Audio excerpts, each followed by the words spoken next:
Some people think they can walk into your home, insult everything you've built, and expect to inherit it all when you're gone. My daughter-in-law learned the hard way that disrespect has consequences she never saw coming. I'd love to know which corner of the globe you're watching from. And if this story speaks to you, make sure to subscribe. Tomorrow's video is one you absolutely can't miss. The first time I met Jessica Martinez, she was standing in my living room with her perfectly manicured nails wrapped around my son David's arm, surveying my house like she was already planning renovations.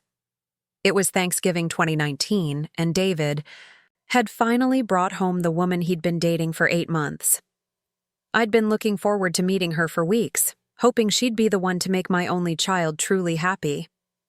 "Mom, this is Jessica," David said, his face glowing with that particular brand of happiness that only comes from being completely smitten. "Jess, this is my mom, Margaret Thompson." Jessica extended her hand with a smile that looked practiced, rather than genuine. "Mrs. Thompson, so nice to finally meet you. David talks about you constantly." I shook her hand, noting how she held it just a fraction too long while her eyes continued to wander around my home. The house I'd lived in for 37 years, where I'd raised David as a single mother after his father walked out when he was just 3 years old. Every piece of furniture, every photograph, every carefully chosen decoration held memories of the life I'd built from scratch. "Please call me Margaret," I said, leading them toward the kitchen where the turkey was almost ready. "David's told me so much about you. He says you work in marketing?" "Digital marketing, actually. I help businesses rebrand and modernize their image." She paused at the entrance to my kitchen, and I caught her nose wrinkle slightly. "It's all about creating spaces and experiences that appeal to younger demographics." The comment felt loaded, but I pushed the feeling aside. Maybe I was being oversensitive. David seemed oblivious to any undercurrents, chatting excitedly about Jessica's latest campaign for a tech startup while I finished preparing our meal. Throughout dinner, Jessica was polite enough, asking appropriate questions about my work as a retired librarian and complimenting the food, but I noticed how she kept glancing around, her eyes lingering on my floral wallpaper, my collection of porcelain figurines, and the family photos covering nearly every surface. When David went to get more wine from the basement, she leaned forward, conspiratorially. "Margaret, can I ask you something? Have you ever thought about updating this place? I mean, it has so much potential, but it feels very—" She paused, searching for the right word. "Traditional." I bristled at the implication but kept my voice level. "I like traditional. This house suits me perfectly." "Oh, of course. I just meant that David mentioned you might be thinking about downsizing. Eventually, and homes sell so much better when they're modernized. I could give you some ideas if you're interested. It's what I do, after all." The conversation left me unsettled, but I convinced myself she was just trying to be helpful. David returned with the wine, and the rest of the evening passed without incident. As they were leaving, Jessica hugged me goodbye, and I thought perhaps I'd been too quick to judge. Over the following months, Jessica became a regular presence in our lives. She and David were clearly serious about each other, and by spring, they were living together in his downtown apartment. Every few weeks they'd come for Sunday dinner, and I began to notice a pattern in Jessica's behavior. She'd make subtle comments about my vintage decorating style or suggest I might want to freshen up certain rooms. When I served meals on my grandmother's china, she'd mention how much easier modern dishware was to maintain. If I wore one of my favorite cardigans, she'd compliment it while adding that she'd seen similar styles making a comeback in thrift stores. Each comment, taken individually, could be dismissed as innocent observation or even well-meaning advice. But together, they painted a picture of someone who viewed my entire life as outdated and in need of her modern touch. The breaking point came during a family barbecue I hosted for David's birthday in June 2020. The pandemic had limited our gathering to just the 3 of us, but I'd gone all out to make it special. I'd decorated the backyard with string lights, prepared all of David's favorite foods, and even bought an expensive bottle of his preferred whiskey. Jessica arrived wearing a flowing sundress that probably cost more than my monthly grocery budget. Her long black hair styled in effortless waves that I knew took considerable effort to achieve. She looked beautiful, and I could see why David was so enchanted. But as soon as she stepped through my front door, I saw that familiar expression cross her face, the subtle wrinkling of her nose, the quick glance around as if cataloging everything that needed to be changed. "Margaret, you've really gone all out," she said, surveying the decorations I'd spent hours arranging. "It's very homey." Again, that loaded pause before the descriptor. I was beginning to understand that Jessica had mastered the art of the backhanded compliment, always, delivered with just enough plausible deniability to make me question whether I was overreacting. The three of us settled on my back patio, where I'd set up a lovely table with my best outdoor cushions and matching tablecloth.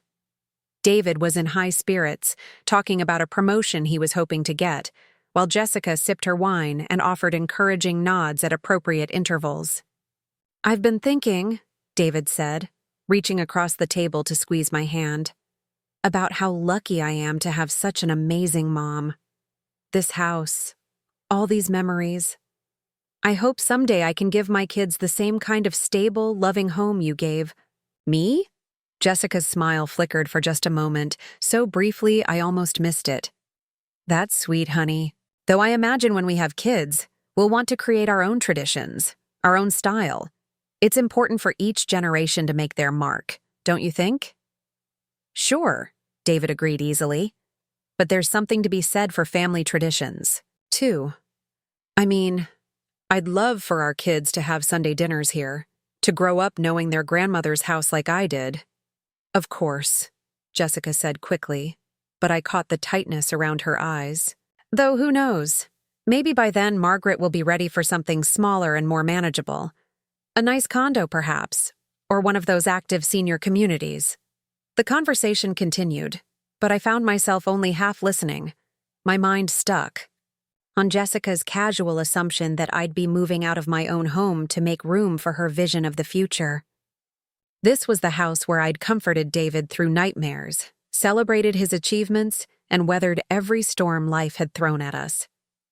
The idea of abandoning it for a sterile senior community made my stomach turn. After dinner, while David was on a work call that couldn't wait, Jessica offered to help me clear the dishes. We worked in relative silence for a few minutes before she spoke up. "Margaret, I hope you don't mind me saying this, but I've been thinking about what David mentioned earlier, about family traditions and stability." I continued loading the dishwasher, waiting for her to continue. "The thing is, when David and I get married, and I think we both know that's where this is heading, we're going to want to establish our own family home. Somewhere that reflects both of our personalities, you know?" I turned to face her fully. "Of course, that makes perfect sense." "I'm so glad you understand, because honestly, this place—" She gestured vaguely around my kitchen, the one I'd renovated, myself 10 years earlier when I'd finally saved enough money to update the appliances. "It's very you, but it's not really us if you know what I mean." "I'm not sure I do know what you mean." Jessica's voice took on that carefully patient tone people use when they think they're explaining something obvious to someone slow to catch. "On." "Well, for starters, the whole aesthetic is very mature. The wallpaper, the furniture, even the way you arrange things. It's lovely for you, but David and I are at a different stage of life. We'd want something more contemporary, more open concept. And honestly," she lowered her voice conspiratorially, "the house has that distinct smell that older homes get. You probably don't notice it because you're used to it, but it's very noticeable to visitors." The words hit me like a physical blow. That smell she was referring to, the mixture of the lavender sachets I kept in my linen closets, the vanilla candles I lit every evening, the lingering scent of decades of home-cooked meals and family gatherings. She was calling it the smell of old people. The the smell of a life no longer worth preserving. I felt my cheeks burn with humiliation and anger, but I kept my voice steady. "I see. I don't mean to be hurtful," Jessica continued, apparently oblivious to the damage she'd just done. "I'm just being practical. David's going to inherit this place eventually, right? And when that happens, we'll need to completely gut it and start over. New flooring, new paint, maybe even knock down some walls to create better flow. It would be so much easier if we could start that process sooner rather than later." The casual way she discussed my death and the dismantling of my home left me speechless. This woman was already planning to erase every trace of my existence, to turn the house where I'd built my life into something that suited her modern sensibilities. "Of course," she added with a bright smile. "We'd make sure you were comfortable, wherever you decided to move. There are some lovely assisted living places in town, and I'm sure David would visit regularly." David's voice carried from the living room as he wrapped up his call, and Jessica immediately switched back to her helpful daughter-in-law persona, chattering about how full she was from dinner and how beautiful my garden looked. But the damage was done. I now knew exactly what she thought of me, my home, and my place in her future with my son. That night, after they left, I sat in my living room surrounded by all the things Jessica found so offensive. The photographs documenting David's entire childhood, from his first steps to his college graduation. The quilt my mother had made for me when I bought this house, back when I was a young single mother terrified of taking on a mortgage by myself. The bookshelf filled with volumes I'd collected over a lifetime of reading, each one carefully chosen and cherished. For the first time since moving into this house, I tried to smell what Jessica smelled. I walked through each room, breathing deeply, searching for this offensive odor that apparently marked me as old and obsolete. All I could detect were the scents I'd always loved: the faint lavender from my sachets, the cedar from the chest where I kept my winter blankets, too.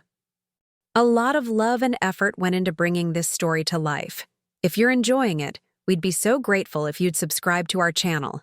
Now, back to where we left off. These weren't the smells of decay or neglect.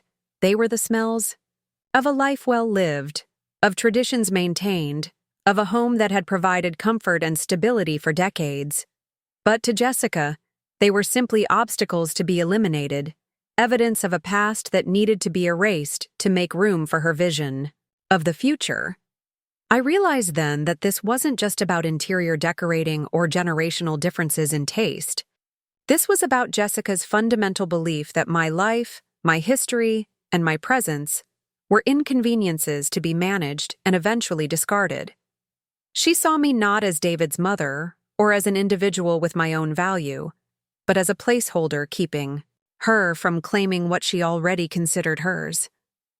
The thought that had been nagging at me for months finally crystallized into clarity. Jessica wasn't just planning to marry my son, she was planning to replace me entirely. And she expected me to cooperate with my own erasure, to gracefully step aside and disappear into some sterile facility where my outdated existence wouldn't interfere with her modern life. But what Jessica didn't understand about me, what she couldn't have known from our polite interactions and careful conversations, was that I hadn't survived 37 years as a single mother by being a pushover. I'd built my life from nothing, raised my son alone, and created a home that had weathered every storm life could throw at it. I wasn't about to let some entitled young woman with a marketing degree destroy everything I'd worked for just because she found my life inconveniently unfashionable. As I sat there in my supposedly smelly, outdated living room, surrounded by the evidence of a life Jessica couldn't wait to erase, I began to formulate a plan. If she wanted to play games with my future, she was about to learn that I'd been playing this game a lot longer than she had, and I played to win. The next morning, I woke up with a sense of purpose I hadn't felt in years. While Jessica might have thought she was dealing with a helpless old woman, she was about to discover that librarians are researchers by nature, and I'd spent 4 decades learning how to find information that others preferred to keep hidden. My first stop was my home office, where I kept meticulous records of everything related to my house and finances. I pulled out the folder containing my will, property deeds, and insurance documents. Everything was currently set up exactly as Jessica expected. David was my sole beneficiary, which meant the house would pass directly to him upon my death. From there, as his wife, Jessica would have significant influence over what happened to it. But wills could be changed. I spent the morning researching estate planning attorneys in the area, looking for someone with experience in complex family situations. By noon, I had an appointment scheduled with Patricia Chen, a highly rated lawyer who specialized in protecting assets from exactly the kind of situation I was facing. While I waited for my appointment later that week, I decided to do some research on Jessica herself. It's amazing what you can learn about someone from social media and public records when you know how to look. Jessica Martinez had an active Instagram account showcasing her carefully curated lifestyle, expensive restaurants, designer clothes, and frequent trips to trendy destinations that seemed well beyond what a marketing professional's salary should support. Digging deeper, I discovered that Jessica had been married before, briefly, to a man named Robert Patterson. The marriage had lasted less than 2 years, ending in divorce in 2018. What caught my attention was a local news article about the divorce proceedings, which mentioned a dispute over a house that Robert had inherited from his grandmother during their marriage. According to the article, Jessica had claimed she was entitled to half the property's value since they'd been married when Robert inherited it. The case had been settled out of court, but the pattern was troubling. Jessica seemed to have a history of targeting men with family property they stood to inherit. I printed out everything I could find and added it to a growing file I was keeping about my future daughter-in-law. If she wanted to play long-term games, I was prepared to play them better. My appointment with Patricia Chen went better than I'd hoped. She was a sharp woman in her 50s who listened carefully as I explained my situation without revealing too many specifics about my plans. "What you're describing is unfortunately quite common," Patricia said, reviewing the documents I'd brought. "Adult children often marry people who see inheritance as their primary motivation for the relationship. The good news is that you have options." She outlined several strategies for protecting my assets, including setting up a trust that would give David access to the house but prevent Jessica from ever gaining legal ownership. We could also add specific conditions to any inheritance that would void Jessica's claims if certain circumstances were met. "The key," Patricia explained, "is to make any changes now while you're healthy and of sound mind. Courts are much more likely to honor your wishes if there's no question about your mental capacity when you made these decisions." I scheduled a follow-up appointment to begin the paperwork, feeling more confident than I had in months, but changing. My will was just the first step in a much larger plan that was beginning to take shape. That weekend, David and Jessica came over for our usual Sunday dinner. I watched Jessica more carefully now, noticing details I'd previously dismissed. The way she photographed her food before eating, clearly planning to post it on social media later. How she subtly redirected conversations whenever David mentioned childhood memories tied to the house. The calculating look she got whenever she thought no one was watching her examine my belongings. During dessert, David brought up something that made my blood run cold. "Mom, Jess, and I have some exciting news," he said, reaching for Jessica's hand. "We've been talking about taking the next step, and we're planning to get engaged soon." Jessica beamed, showing off a ring she was already wearing on her right hand. "We're thinking about a fall wedding, maybe October of next year. We want to have enough time to plan everything perfectly." I forced a smile and offered congratulations, but inside I was calculating timelines. If they got married in October 2021, Jessica would have legal standing as David's spouse by the time she turned 30. Young enough to inherit the house and live in it for decades, old enough to seem like a mature partner rather than a gold digger. "Have you thought about where you'll live after the wedding?" I asked casually. "Well," David said, glancing at Jessica, We've been talking about that. My apartment is getting pretty cramped, and Jess's lease is up in December. We're looking at some beautiful places in the Riverside development, Jessica added. There's a gorgeous model home we toured last week. Open floor plan, modern kitchen, master suite with a walk-in closet bigger than most bedrooms. It's exactly what we're looking for. Sounds expensive, I commented. It is, David admitted. But it's an investment in our future. And honestly, Mom, we figured that eventually, when you're ready to downsize, we might be able to help each other out financially. There it was. The assumption that I'd be selling my house to help fund their dream home.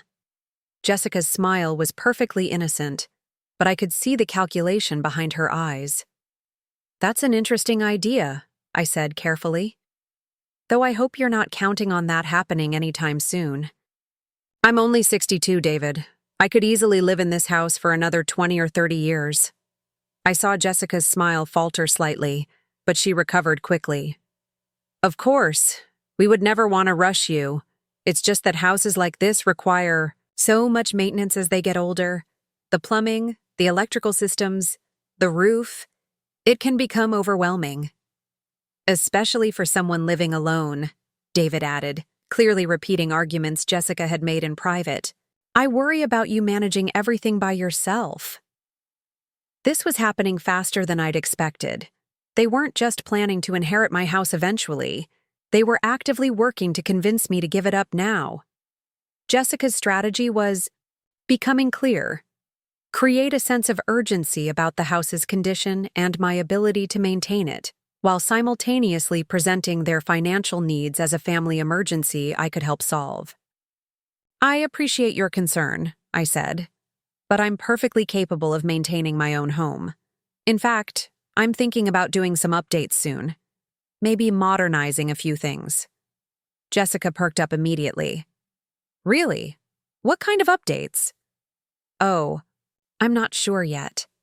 I was thinking about consulting with a professional, someone who specializes in preserving the character of older homes while making them more functional. That sounds expensive, Jessica said. And risky, too. Sometimes those renovations uncover problems that cost way more than you expected. Wouldn't it be easier to just start fresh somewhere new? The conversation continued along those lines, with Jessica finding ways to discourage any improvements I might make while emphasizing the benefits of selling quickly. By the time they left, I was more convinced than ever that I needed to act fast. Over the next few weeks, I threw myself into research and planning.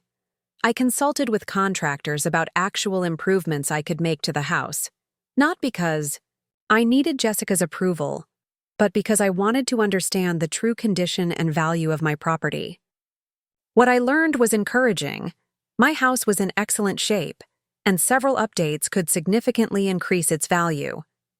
I also began documenting every interaction I had with Jessica, writing down her comments about the house, my age, and my future plans. I was building a case, though I wasn't entirely sure yet how I'd use it. The breakthrough came when David called me on a Tuesday evening in late July.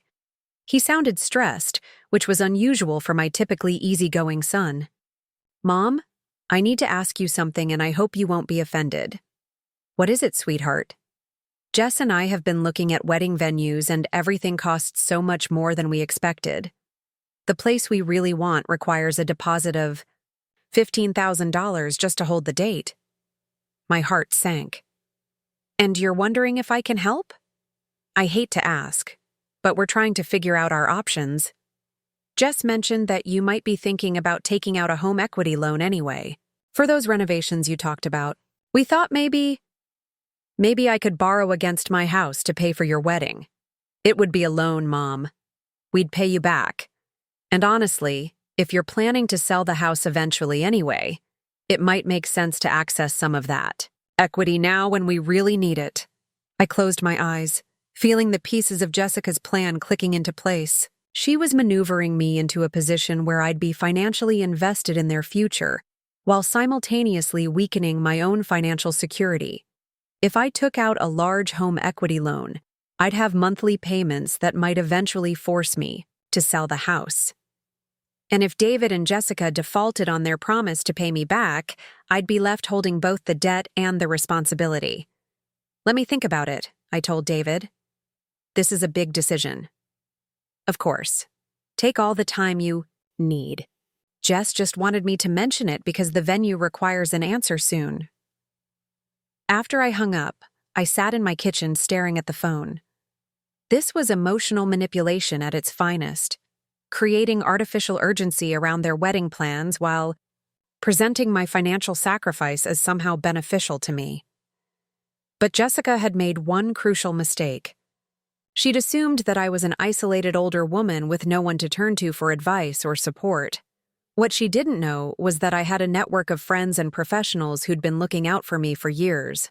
I called Patricia Chen first, explaining the new development in detail. This confirms everything we discussed, she said.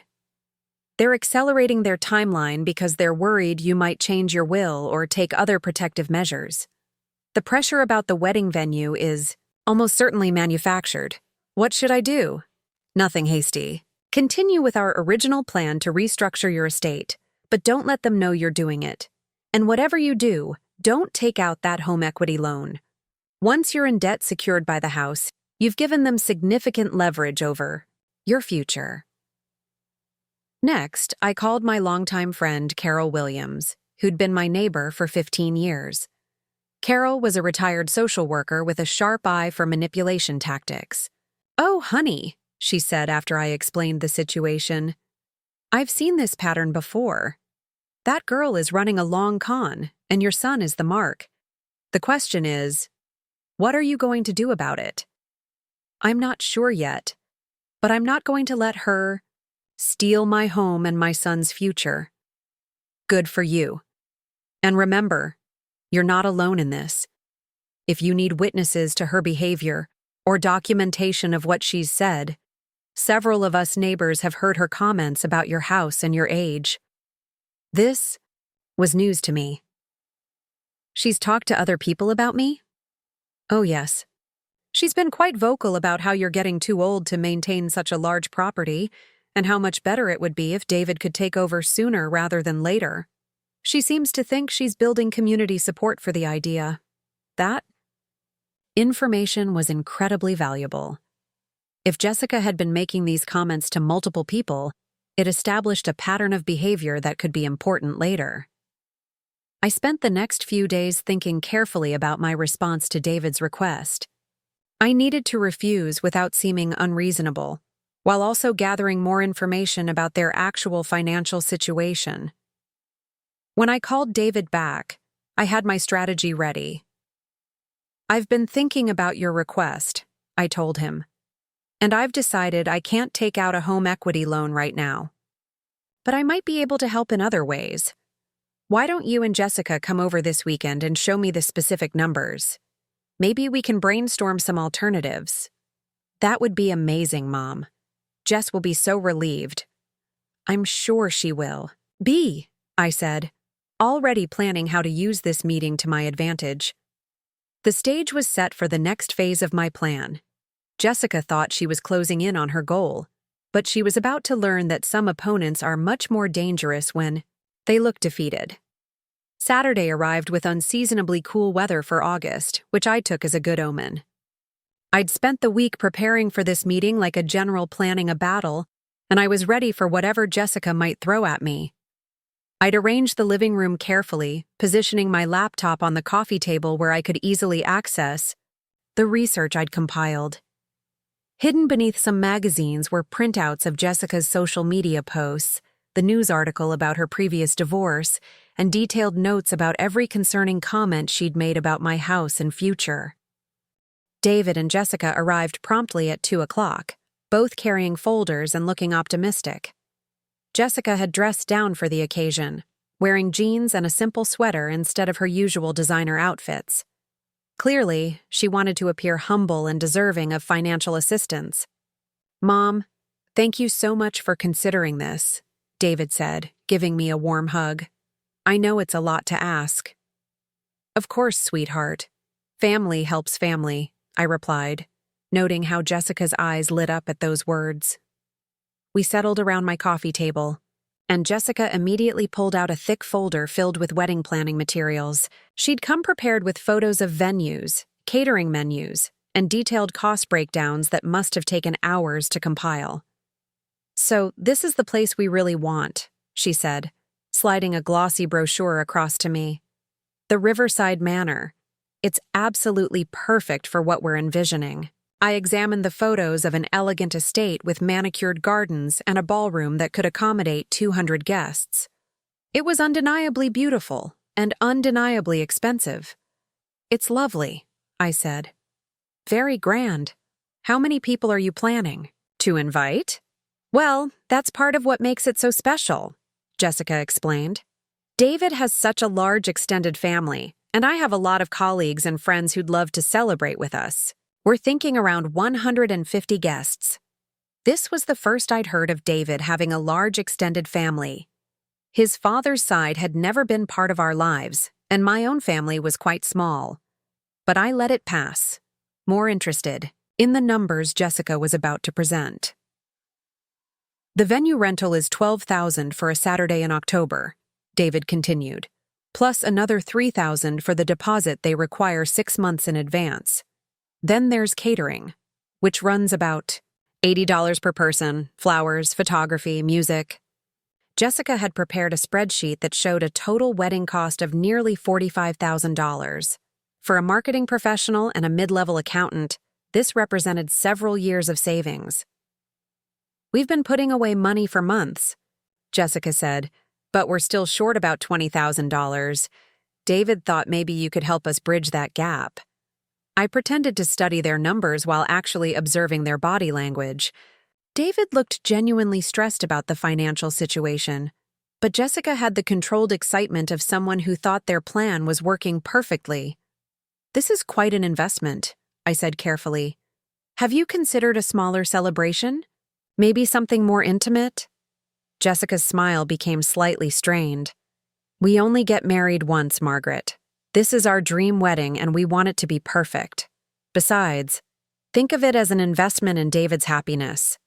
The emotional manipulation was expertly delivered, but I'd been expecting it. "Of course I want David to be happy, but $20,000 is a significant amount of money. If I were to help, I'd need to understand more about your long-term financial plans." "What do you mean?" David asked. "Well, after the wedding, you'll be starting your married life with substantial debt. How do you plan to manage that along with saving for a house, starting a family, all the expenses that come with building a life together?" I watched Jessica's face carefully as I asked this question. For just a moment, I saw something flicker in her expression. Annoyance that I was, asking practical questions instead of simply writing a check. "We've thought about that," she said. "David's career is really taking off, and I'm hoping to start my own consulting business soon. Plus, we know that someday we'll inherit this house, so we don't need to worry about saving for a down payment on property." There it was. The assumption about inheritance stated so casually it took my breath away. She was planning their entire financial future around my death and the transfer of my assets. "That's an interesting way to plan your finances," I said. "But you know, Jessica, inheritance isn't guaranteed. Things can change. What if I decided to sell this house and move to Florida? What if I remarried and left everything to a new husband? What if I developed expensive medical needs and had to liquidate my assets?" The color drained from Jessica's face, but David just laughed. "Mom, you're not going anywhere. You love this house too much, and you're way too independent to remarry at your age." "Am I?" I asked, letting a playful note enter my voice. "You might be surprised what a woman my age is capable of."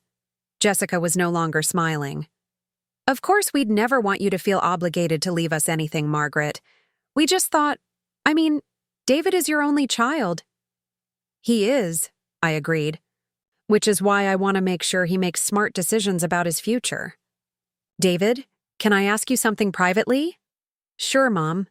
"Jessica, would you mind giving us a few minutes? Maybe you could look through those photo albums on the bookshelf. I'd love to hear what you think of David's baby pictures." Jessica's jaw tightened almost imperceptibly, but she couldn't refuse without seeming unreasonable. "Of course. Take all the time you need." As soon as she was out of earshot, I leaned forward and spoke quietly to my son. "David, I need you to be completely honest with me. How much of this wedding is what you want, and how much is what Jessica wants?" He looked surprised by the question. "What do you mean?" "The venue, the guest list, the expense. Is this your dream wedding or hers?" David was quiet for a moment, and I could see him really thinking about it for perhaps the first time. "I guess I always pictured something smaller. More like the wedding you and Dad had from the photos. But Jess says this is important for her career, that having a beautiful wedding will help with her professional image." "Her professional image?" "Yeah. She says a lot of her potential clients will be there, and she wants to make a good impression. Show that she can plan elegant events, you know? So the wedding wasn't really about celebrating their love. It was a business networking opportunity that Jessica expected me to finance. The manipulation was even more calculating than I'd realized. "David, sweetheart, I love you more than anything in the world, and I want you to be happy. But I need you to think carefully about whether you're making decisions based on what you want or what someone else wants for you." Before he could respond, Jessica returned from the bookshelf, carrying one of David's childhood photo albums. "These pictures are adorable," she said, though I noticed she hadn't actually opened the album. "David was such a cute little boy." "He was," I agreed. "Would you like to see his high school graduation photos? Or maybe some from his college years?" "Maybe later," Jessica said dismissively, clearly wanting to get back to the financial discussion. "Did you two come to any decisions about the wedding?" I looked at David, hoping he might speak up about our conversation, but he remained silent. Jessica had trained him well. "I've been thinking about your request," I said slowly, "and I have a counter-proposal. Instead of taking out a home equity loan, what if I gave you the money as an early wedding gift? $20,000 with no expectation of repayment." Jessica's eyes lit up, but I held up a hand before she could respond. "However, there would be conditions. The money would be a gift specifically to David, not to both of you jointly, and I'd want certain assurances about how it would be used." "What kind of assurances?" Jessica asked, her voice suddenly cautious. "Well, for starters, I'd want to be involved in the wedding planning. If I'm paying for a significant portion of this celebration, I think I should have some input into how the money is spent." I could see Jessica struggling to maintain her composure. The last thing she wanted was my involvement in her carefully orchestrated plans. That's very generous, Margaret. But we've already made so many decisions, and we have such a specific vision. "I'm sure we can find ways to incorporate my ideas," I said sweetly. "After all, this will be the only wedding my son ever has.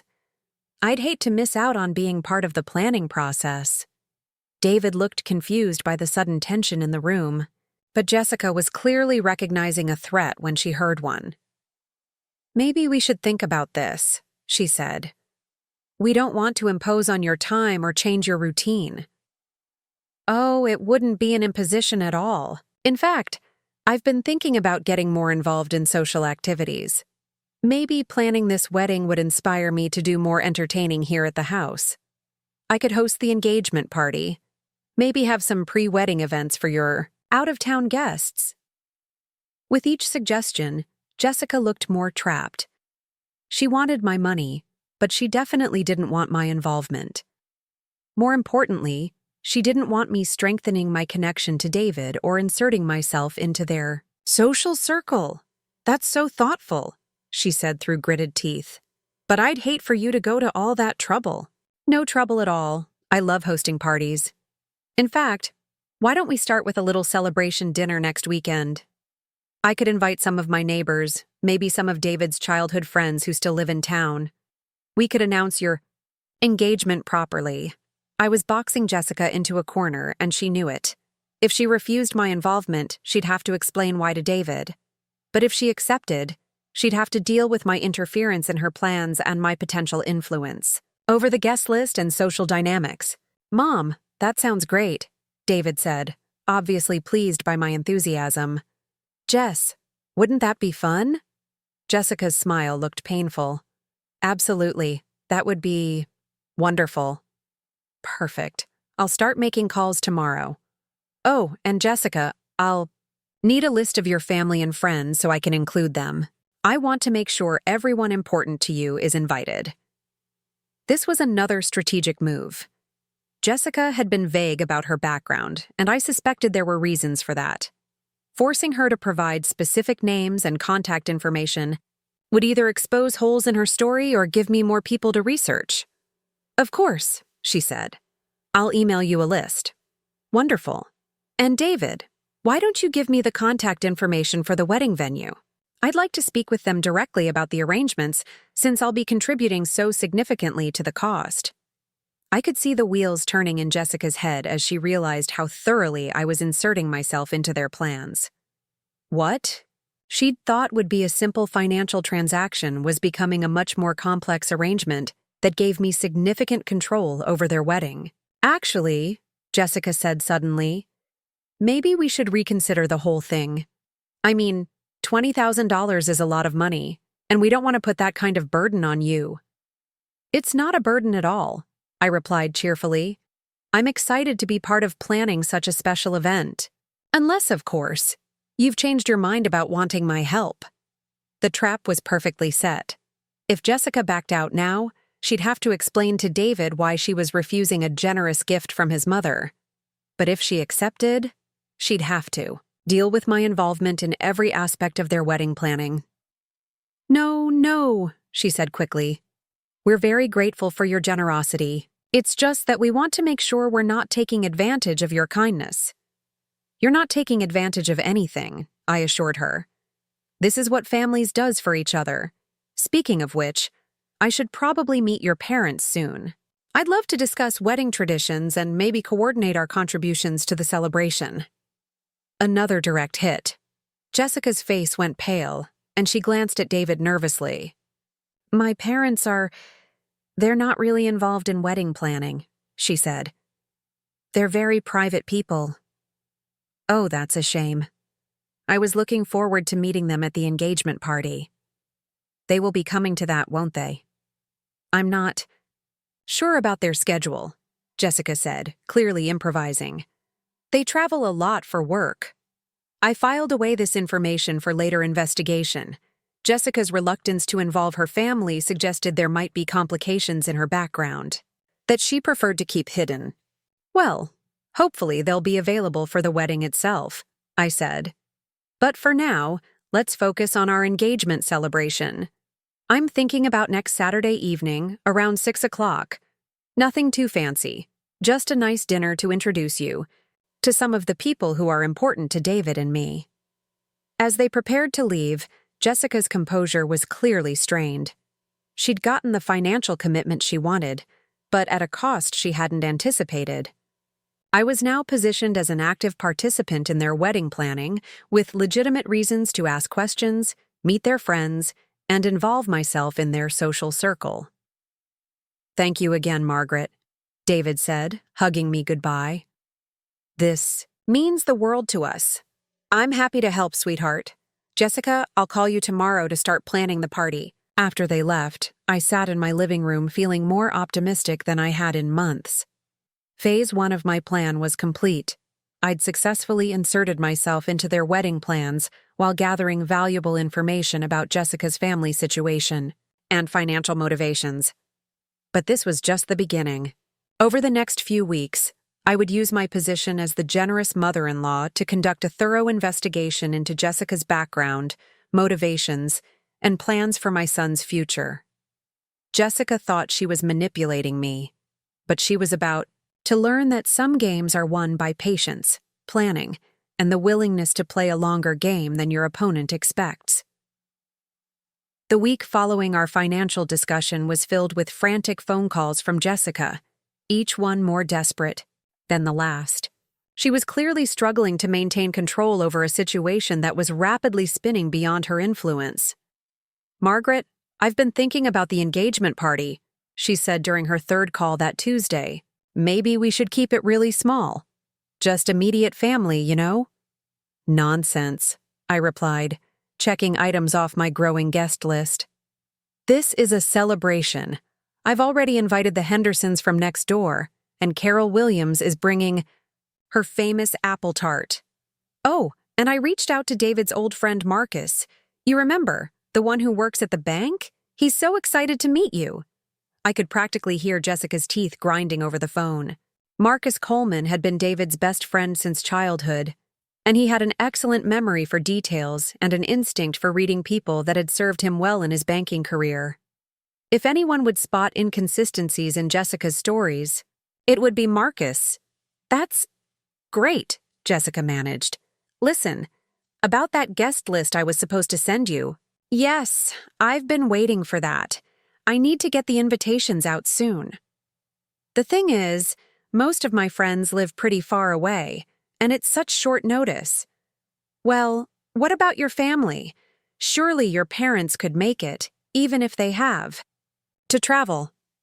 There was a long pause. "Actually, Margaret, my family situation is complicated. My parents, they're not really in my life anymore."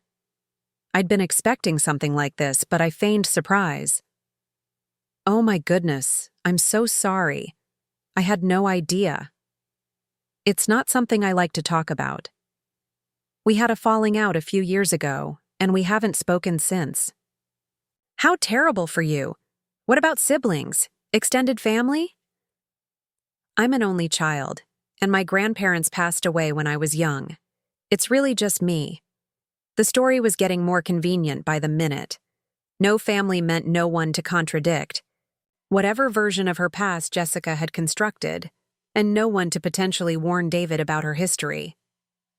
"Well then, we'll just have to make sure you feel extra welcomed into our family," I said warmly. "I'm sure everyone will be thrilled to meet the woman who's captured David's heart." After ending the call, I immediately contacted Patricia Chen to share this new information.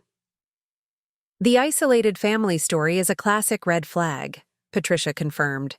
"It eliminates witnesses to her past and creates a narrative where she's the victim of circumstances beyond her control. It also means David becomes her only source of family connection, which increases her emotional leverage. Should I try to verify her story? Carefully. But more importantly, focus on documenting everything she tells you. If she's lying about her family, she'll likely contradict herself eventually." That afternoon, I decided to visit my local bank to speak with Marcus Coleman about the engagement party, but I also had an ulterior motive. Marcus had access to credit reporting systems and professional networks that might help me learn more about Jessica's financial history. "Mrs. Thompson," Marcus greeted me warmly as I entered his office. "David told me the good news about his engagement. I can't wait to meet Jessica." "That's actually what I wanted to talk to you about," I said, closing his office door. "Marcus, I need to ask you something in confidence, as both a family friend and a financial professional." His expression became serious. "Of course. What's going on?" I explained my concerns about Jessica's motivations and behavior, careful to stick to facts rather than speculation. Marcus listened intently, occasionally asking clarifying questions. "You're right to be concerned," he said finally. "What you're describing sounds like financial predation. It's more common than people think, especially targeting older adults with assets."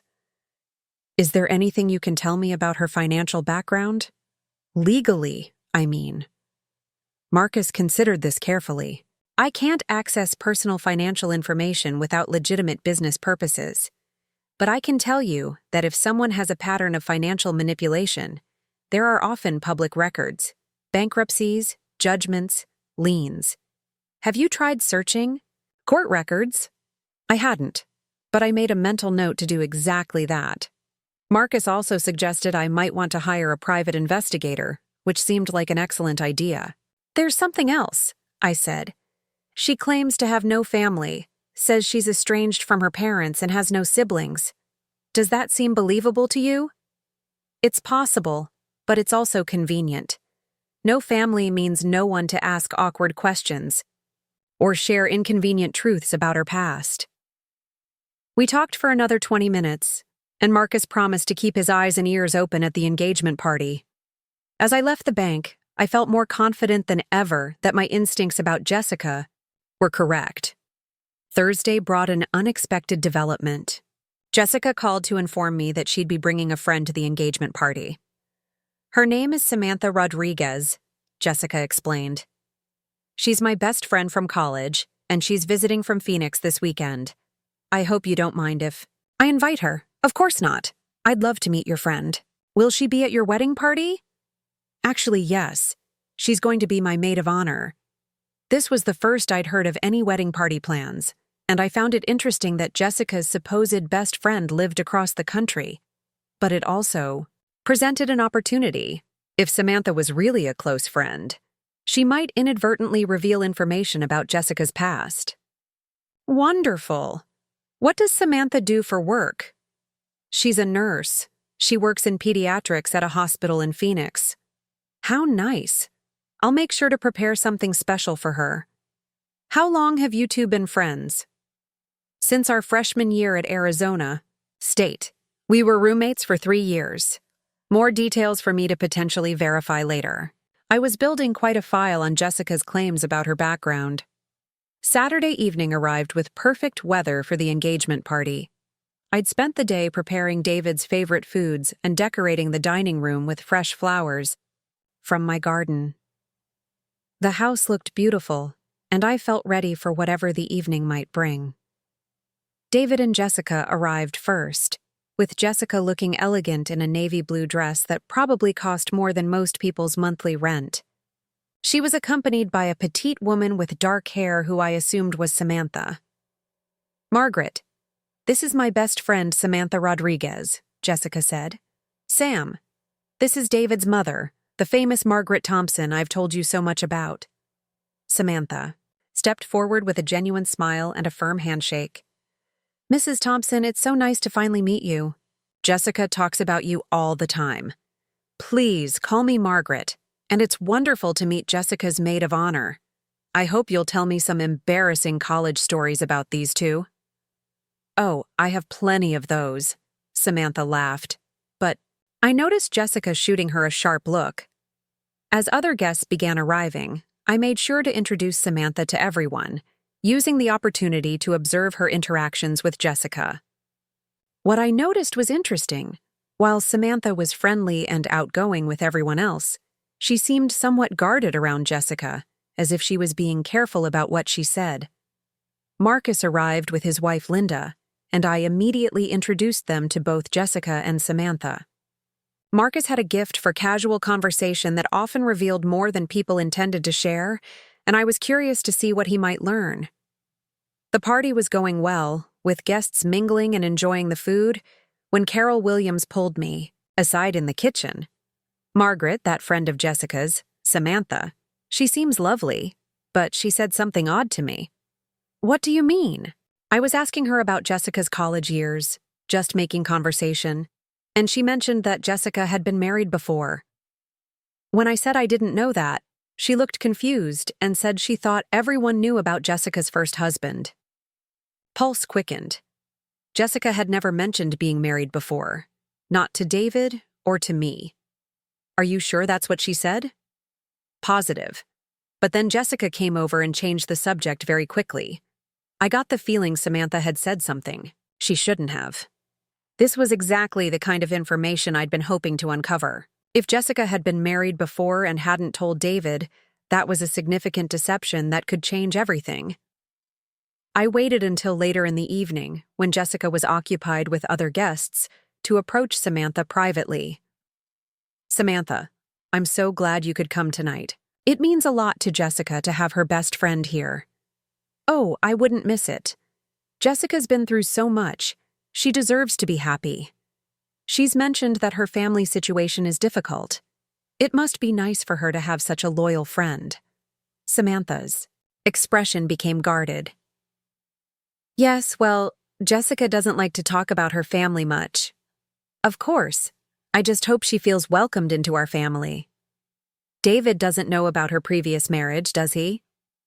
I said it casually, as if I already knew about the marriage and was simply making conversation. Samantha's face went pale. Oh God, I thought. I mean, I assumed he knew. When I mentioned it earlier, Jessica looked like she wanted to kill me. I'm sure it's just that she prefers to keep the past in the past. How long were she and Robert married? Samantha looked increasingly uncomfortable.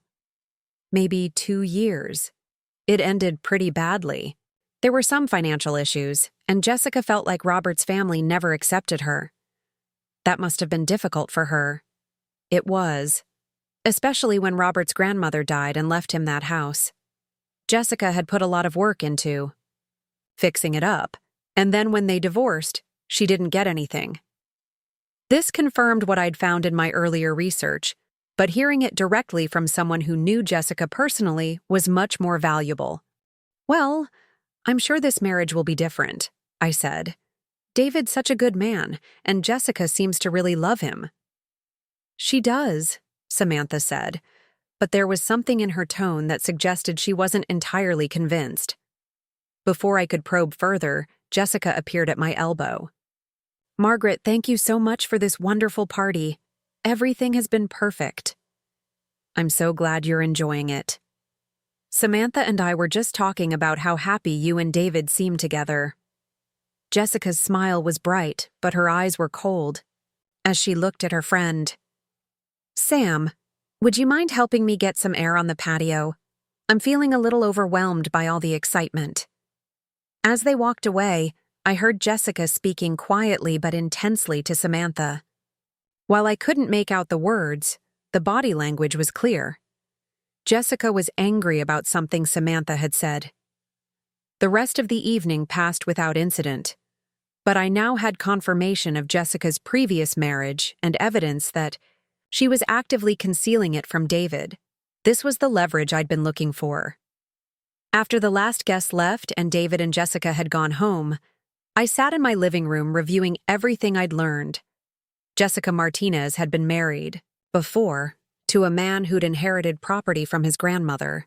She'd apparently felt entitled to a share of that property when the marriage ended, just as she now felt entitled to my house through her relationship with David. The pattern was clear, and more importantly, I now had a witness to Jessica's deception.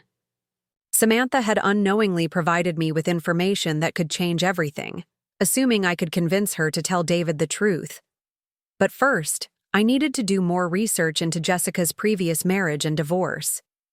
If there were court records detailing her claims on Robert's inherited property, they would establish a clear pattern of behavior that even David couldn't ignore.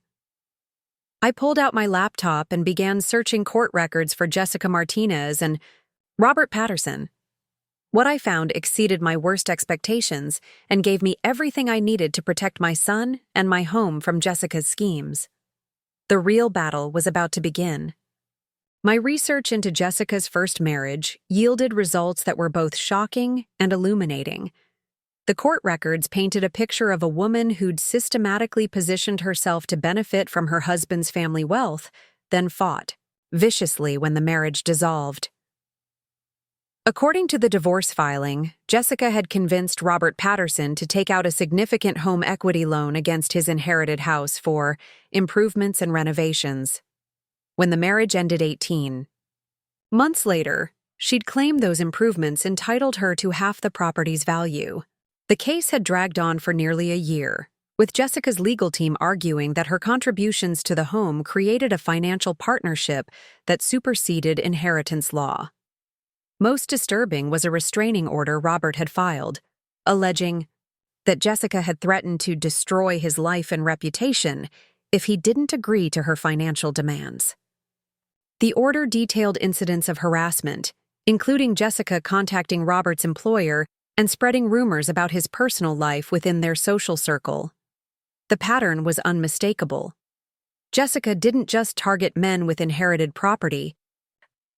She systematically worked to isolate them from family support while positioning herself as financially entitled to their assets. When charm and manipulation failed, she resorted to intimidation and social warfare.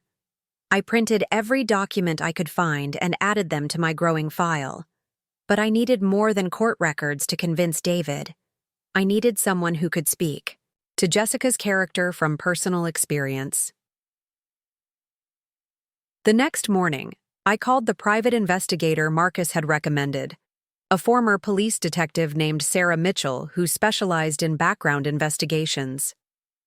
We met at a coffee shop downtown, where I explained my situation and shared the information I'd already gathered. "You've done impressive research," Sarah said, reviewing my files. "This Jessica Martinez has definitely established a pattern. What exactly do you want me to find?" "Everything. I want to know about her employment history, her financial situation, her relationships, her family. If she's lying about some things, she's probably lying about others." "That's reasonable. I should warn you, though. Investigations like this can turn up information you might not want to know. Are you prepared for whatever I might find?" I thought about David's trusting face, about the life Jessica was planning to build on the foundation of my destruction, about the casual way she'd discussed my death and the dismantling of my home. "I'm prepared," I said. Sarah quoted me a fee that seemed reasonable for potentially saving my son's future and my own financial security. We shook hands, and she promised to have preliminary results within a week. While waiting for Sarah's report, I focused on the more immediate challenge of Samantha Rodriguez. If I could convince her to talk to David about Jessica's previous marriage, it would force a conversation that Jessica clearly wanted to avoid. I found Samantha's contact information through Jessica's social media accounts and called her Tuesday evening, when she would be back in Phoenix. "Samantha, this is Margaret Thompson, David's mother. I hope you don't mind me calling." "Oh, hi, Mrs. Thompson. Not at all. I had such a wonderful time at the party. I'm so glad. Listen, I was hoping I could ask you something, and I hope you'll understand why I'm concerned." "Of course. What is it?" I chose my words carefully. "At the party, you mentioned Jessica's first marriage. I got the impression that David doesn't know about it, and I'm wondering if that's something he should be aware of before they get married." There was a long pause. I thought he knew. When I brought it up and Jessica looked so upset, I realized I'd made a mistake. "Samantha, I'm not trying to cause problems for Jessica, but David deserves to know about his fiancé's past, especially if there are financial complications from her previous marriage." "Financial complications?" "I've done some research into the divorce records. There were significant disputes over property and money. I'm worried that Jessica might not have been completely honest about her financial situation." Another pause, longer this time. "Mrs. Thompson, I don't know what I should say. Jessica is my friend, but you care about doing the right thing. I can hear it in your voice. It's just that Jessica has always been complicated when it comes to money. Even in college, she had very specific ideas about what she deserved from life. She used to say that other people got advantages handed to them, so she had to be smart about creating her own advantages." What did she mean by that? Well, she always dated guys who had money or came from wealthy families. She said it was just practical. Why struggle when you could be with someone who could provide security? This was exactly what I'd suspected. Jessica approached relationships like business transactions, evaluating potential partners based on their financial worth rather than emotional connection. "Samantha, I think David needs to hear this from someone who knows Jessica well. Would you be willing to talk to him?" I don't know. Jessica would never forgive me. But if you don't tell him and he finds out later that you knew, how will you feel then? And more importantly, how will he feel knowing that people who claimed to care about him stayed silent while he made the biggest mistake of his life? Samantha was quiet for so long I thought she might have hung up. Finally, she spoke. Let me think about it. If I do this, I need to do it right. Jessica can be vindictive when she feels betrayed. I understand. But David is a good man who deserves the truth. Whatever you decide, please know that I appreciate you being honest with me. After hanging up, I felt cautiously optimistic. Samantha clearly had reservations about Jessica's behavior, and given time to think about it, she might be willing to speak up. Wednesday brought an unexpected visit from Jessica herself. She arrived unannounced around lunchtime, looking agitated and less polished than usual. "Margaret, I hope you don't mind me stopping by. I wanted to thank you again for the wonderful party." "Of course, dear. Come in. Would you like some coffee?" "That would be nice." As I prepared coffee in the kitchen, I could hear Jessica moving around my living room. When I returned with the tray, she was standing near my bookshelf, examining the family photos displayed there. "You have so many pictures of David," she said. "It must be hard, thinking about him starting his own family, and maybe not having as much time for visits." "Not at all. I want David to build his own life. That's what good parents want for their children." Jessica sat down across from me, and I noticed she seemed nervous, fidgeting with her engagement ring and avoiding direct eye contact. "Margaret, I wanted to talk to you about something. At the party, I got the feeling that some people might have gotten the wrong impression about me." "What do you mean?" "Well, my friend Samantha sometimes says things without thinking. She has a tendency to misremember situations or exaggerate stories. I'd hate for anyone to think poorly of me based on something she might have said." This was clearly a preemptive strike. Jessica had realized that Samantha had revealed information about her past and was trying to discredit anything else she might say. "Samantha seemed lovely," I said neutrally. "Very friendly and genuine. She is, but she's also dramatic. For instance, she sometimes talks about my first marriage as if it was some big secret, when really it was just a brief relationship that didn't work out. We were barely together for a year, and it was more like an extended engagement than a real marriage." Jessica was trying to minimize the significance of her previous marriage while simultaneously explaining why Samantha might have mentioned it. But her explanation contradicted the court records I'd found, which clearly showed a marriage that lasted nearly 2 years and involved significant financial disputes. "That's understandable," I said. "Young people sometimes rush into relationships before they're ready." "Exactly. And the whole situation was so unpleasant that I prefer not to discuss it. My ex-husband's family was very difficult, and they made the divorce much more complicated than it needed to be." "How terrible for you." "It was. That's why I'm so grateful to have found David and to be welcomed into such a loving family. I hope nothing Samantha said would make you think less of me." The manipulation was expertly done, positioning herself as the victim of difficult circumstances while simultaneously discrediting Samantha's credibility. But Jessica had made a crucial error. By bringing up the marriage herself, she'd confirmed its existence and given me an opening to ask direct questions. "Jessica, have you told David about this previous relationship?" Her composure flickered for just a moment. We've discussed my past relationships in general terms. David understands that I dated other people before him." "But does he know you are married?" "It's not really relevant to our relationship now. Like I said, it was barely a real marriage." "I see. And the financial disputes Samantha mentioned?" Jessica's face went pale. "What financial disputes?" "She mentioned there were some complications when the marriage ended. Something about property?" "Samantha has a tendency to dramatize things. There weren't any real disputes, just typical divorce paperwork. Jessica was lying, and we both knew it. But she was trapped. If she admitted to the property disputes, she'd have to explain why she hadn't told David. If she continued to deny them, she risked me discovering the truth through other means." "Well, I'm sure it was all very stressful, I said. These things usually are. Jessica relaxed slightly, thinking she'd successfully minimized the situation.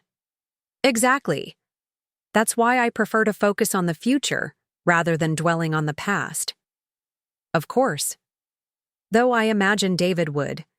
Understand if you wanted to share more details with him. He's very compassionate about difficult situations. Maybe someday, Jessica said vaguely. Right now, I'm just focused on planning our wedding and our life together. After Jessica left, I felt more confident than ever that I was making the right choices. Her visit had been a fishing expedition to determine how much I knew and what Samantha might have revealed. The fact that she felt the need to preemptively discredit her own best friend spoke volumes about her character and her fears. That evening, my phone rang. It was Samantha. Mrs. Thompson, I've been thinking about our conversation. You're right. David deserves to know the truth about Jessica's past. I'm glad you feel that way. What changed your mind? I kept thinking about what you said, about how I'd feel if David found out later that I knew things and didn't tell him. But also, Jessica called me today, and the conversation was troubling. What did she say? She told me that you'd been asking questions about her past, and she wanted to make sure I didn't say anything that might complicate her relationship with David. She specifically told me not to mention her marriage to Robert or the problems they had when it ended. She asked you to lie to David? Not directly, but the implication was clear. And Mrs. Thompson, there's something else you should know about that marriage. Jessica didn't just fight for half the house value. She actually tried to claim that Robert owed her money for the time and effort she'd put into the relationship. She argued that she'd given up career opportunities to focus on being a wife, and that entitled her to compensation beyond the property settlement. This was even worse than what I'd found in the court records. Jessica had essentially tried to charge her ex-husband for the privilege of being married to her. Samantha, would you be willing to tell David these things directly? Yes, I think I have to. When should I call him? Soon. But let me coordinate with you. I want to make sure we handle this in a way that gives David the best chance to hear and process the information. After finalizing plans with Samantha, I called Sarah Mitchell to check on her investigation progress. I've got preliminary results, Sarah said. You're going to want to see this in person. Can you meet me tomorrow morning? Absolutely. Is it significant? Let's just say your instincts about this woman were right on target. I'll have a full report ready for you. Thursday morning couldn't come fast enough. I was about to learn just how deep Jessica's deceptions went, and armed with that knowledge, I'd finally be ready to save my son from the biggest mistake of his life. The endgame was approaching, and I intended to win decisively. Sarah Mitchell's office was in a nondescript building downtown, but the information she handed me was anything but ordinary. The file she'd compiled on Jessica Martinez was thick enough to qualify as a small book, and every page revealed another layer of deception. Your instincts were correct, Sarah said, settling behind her desk. Jessica Martinez isn't just opportunistic. She's a professional. This is what she does for a living. The first section of the report detailed Jessica's employment history, which was far different from what she'd told David and me. While she did work in marketing, her job history showed a pattern of short-term positions at small companies, each lasting 6 to 18 months before ending abruptly. I contacted several of her former employers, Sarah explained. The story is always the same. Jessica would start strong, but within a few months, she'd become involved with a male colleague or client who had money. Her work performance would decline as she focused on these relationships, and eventually she'd either quit or be terminated when the relationships caused workplace drama. How many times has this happened? At least 6 that I could document. But here's where it gets interesting. Sarah flipped to another section. Jessica's been engaged 4 times in the past 8 years, including her marriage to Robert Patterson. Each engagement was to a man with significant family wealth or inheritance potential. My stomach dropped. 4 times? The engagements typically last between 6 months and 2 years. In each case, Jessica would push for expensive weddings, joint financial accounts, or shared property purchases. When the relationships ended, she'd fight for financial compensation, claiming she'd made sacrifices or contributions that entitled her to money. Sarah showed me a timeline she'd created, mapping Jessica's relationships against her employment gaps and financial needs. The pattern was methodical. Jessica would target men during periods when she needed money, accelerate the relationships toward marriage or shared financial commitments, then extract whatever value she could before moving on to the next prospect. What? About her family story? The estrangement she claims? Complete fabrication. Her parents, Maria and Carlos Martinez, live in Tucson and run a successful restaurant. They have no idea she's engaged again, and they're deeply concerned about her behavior. Apparently, they stopped supporting her financially 2 years ago when they discovered she'd been lying to previous boyfriends about having cancer to manipulate them into paying her medical bills. The room seemed to spin around me. She lied. About having cancer? Multiple times. To multiple men.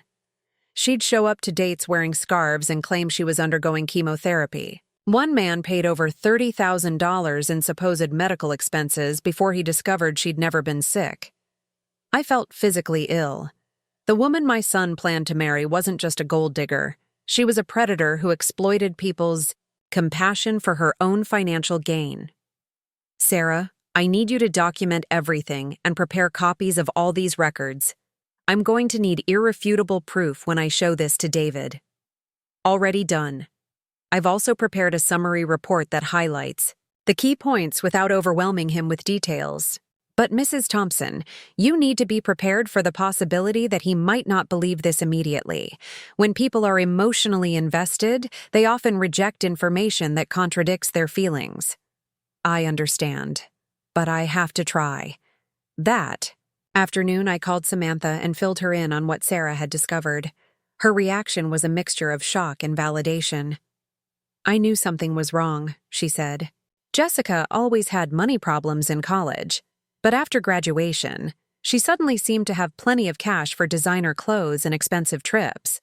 When I asked about it, she'd just say she was doing well, or had received some kind of settlement.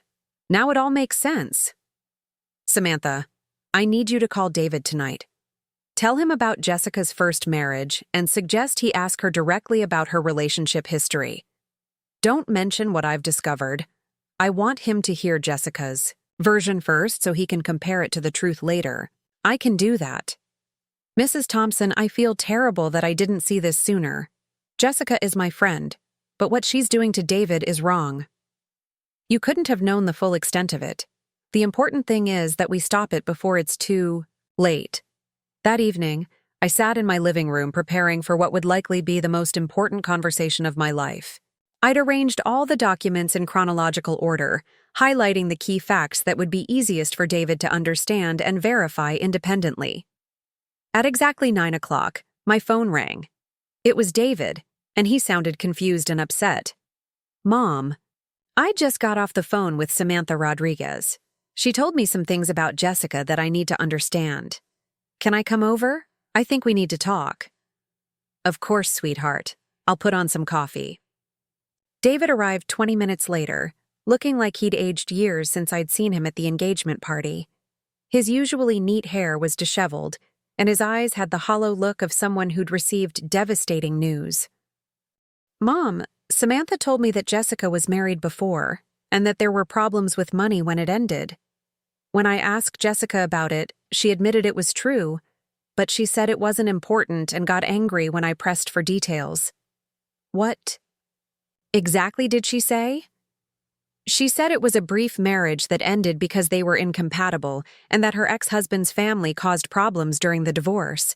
But when I asked why she never mentioned it before, she said it was none of my business and that she didn't owe me a complete history of her past relationships. I could see the hurt and confusion in my son's eyes. Jessica's defensive reaction had clearly raised more questions than it answered. David, there are some things I need to show you. But before I do, I want you to know that everything I've done has been because I love you and want to protect you."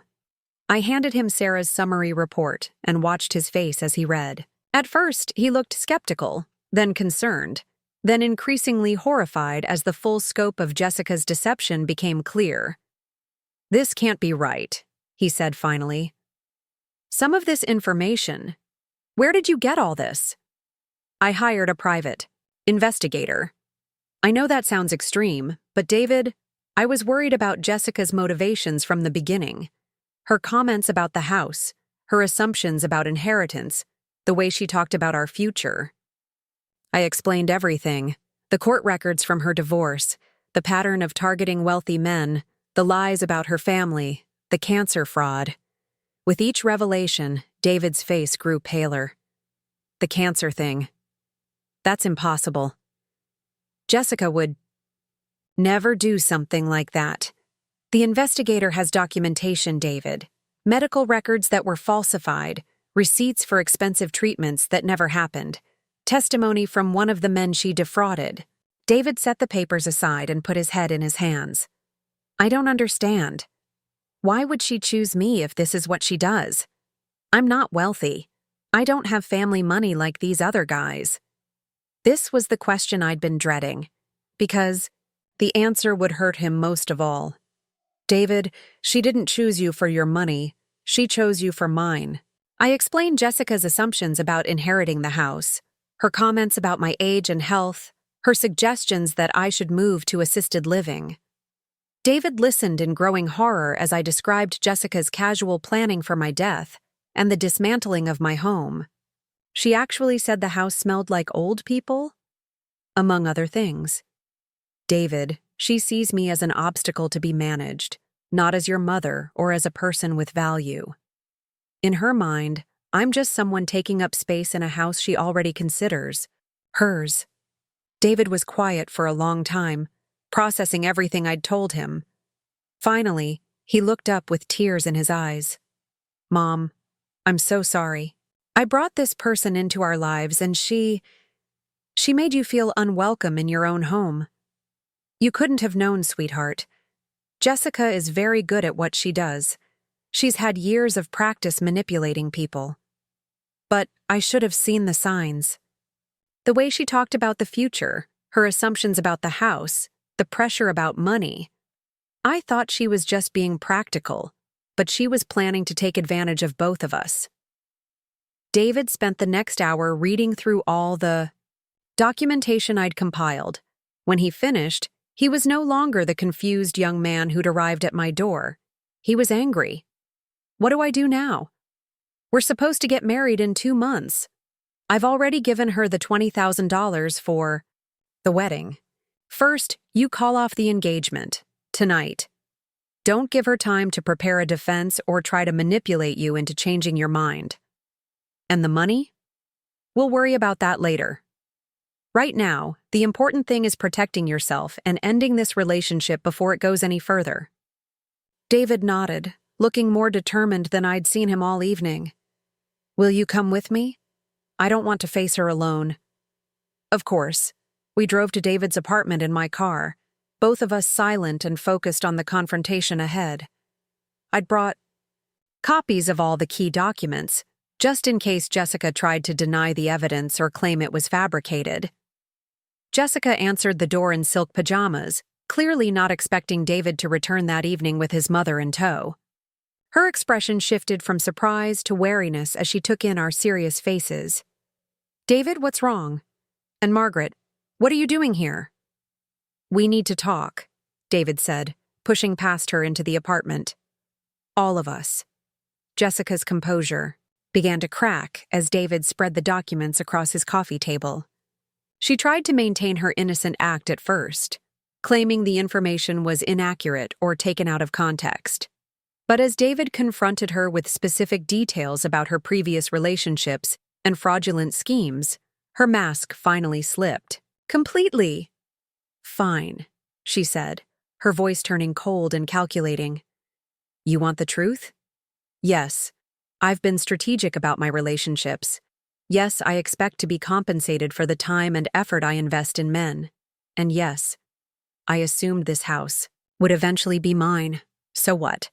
The casual admission of her mercenary motives was shocking even to me. Jessica had abandoned any pretense of love or genuine feeling. I gave you the best 2 years of my life, she continued, her voice rising. I played the perfect girlfriend, met your friends, pretended to enjoy your boring mother's company. That has value, David. That deserves compensation.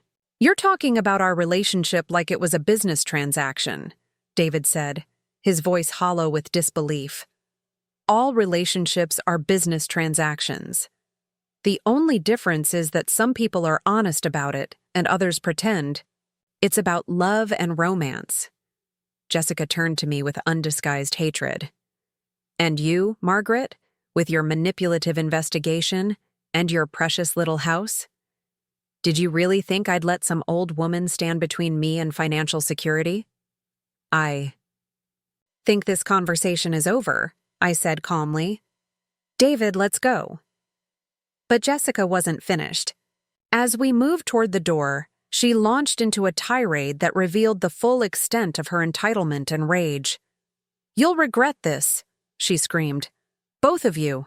I have lawyers, and I know people who can make your lives very difficult. That $20,000 is mine, and I'm going to get a lot more than that before this is over. David turned back to face her one last time. Jessica, if you try to contact me or my mother again, I'll file a restraining order and turn all this evidence over to the police. Some of what you've done constitutes fraud, and I'm sure your other victims would be interested to know where you are now. We left Jessica standing in her apartment, surrounded by the evidence of her deceptions, screaming threats that would never be carried out. 3 months later, David and I were sitting in my kitchen, sharing Sunday dinner and laughing about his latest dating adventures. The house still smelled like lavender and vanilla and decades of family memories, but now those scents represented victory rather than vulnerability. Jessica had disappeared from our lives as quickly as she'd entered, them moving on to her next target in another city. We'd recovered most of the wedding money through David's credit card company, and Patricia Chen had helped me restructure my estate to prevent future predators from targeting my assets. Mom, David said, reaching across the table to squeeze my hand, I owe you everything. If you hadn't investigated Jessica, if you hadn't been brave enough to show me the truth, you would have figured it out eventually, I said. You're a smart man, David. You just needed someone to help you see past the manipulation. Still, I'm sorry you had to go through all that. The stress, the investigation, having that woman in your house saying those terrible things. I looked around my kitchen, at the photographs covering every surface, at the well-worn furniture that held so many memories, at the home I'd fought so hard to protect. It was worth it, I said. All of it. Because now I know that this house will always smell exactly the way it should, like home. David laughed, and the sound filled my kitchen with warmth and joy. Jessica Martinez had tried to steal our future, but in the end, she'd only made us stronger and more grateful for what we already had. Some games are won not by the person who plays the hardest, but by the person who plays the longest and the smartest. And in this game, experience had triumphed over youth, wisdom over manipulation, and love over greed. My house still smelled like old people, according to Jessica's standards. But she would never smell it again, because she would never again be welcome in the home where real family belonged. Looking for more? We've got 2 amazing stories ready for you right on screen. If this one touched you, these are absolutely worth your time. Click to watch them now. And hey, subscribe and hit that bell to never miss our latest uploads.